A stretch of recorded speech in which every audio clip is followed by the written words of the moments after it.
নিজের চোখে দেখা। কিছুদিন আগে একটা জানাজা পড়িয়েছে, খোদার কসম করে বলছে 6:30 ইন্তেকাল করেছে। হসপিটালের বিল দেনেওয়ালা নাই, 4 সন্তান। অ্যাম্বুলেন্সে ঘরে ঘরে আসবে, 1000-1200 টাকার বিল দেনেওয়ালা নাই। কি বুঝলেন? ক্ষণস্থায়ী দুনিয়া। মমিনের কম থাকলেও আমি বলি, কেউ যদি এসে বলে হুজুর একটু দোয়া করেন, খুব পেরেশানিতে আছি, আমি তার হাত চুমু খেয়ে বলি তোমাকে মোবারকবাদ, আল্লাহ তোমাকে ভালোবাসে। পেরেশানি তো মালিক দেয়, এই জন্য এটা রহমত মমিনের জন্য। পেরেশানি দেয় যখন ফেরেশতারা বলে আল্লাহ চাইতেছে টাকা পয়সা চাইতেছে, বলে এটা কি? বলে ফাসেক, দে বিদায় কর।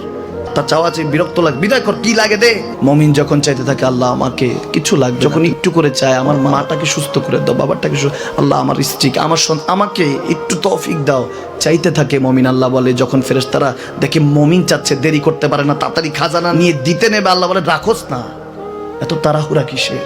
তার চাওয়ার মধ্যে তো প্রেম আছে, একটু চাইতে দেস না। থাকুক না মমিন আর একটু পেরেশান, থাকুক না, থাকতে দেস না, একটু থাক, একটু থাক। পেরেশানিতে রেখে আল্লাহ মজা নেয়, মহব্বত নেয়, মমিনের অন্তর থেকে খুশবু নেয়। আল্লাহর বড় মায়া, মমিন যখন চায় আল্লাহ তখন মায়ার নজর নিয়ে তাকায়, হায় হায় আমার বান্দা, সুবহানাল্লাহ।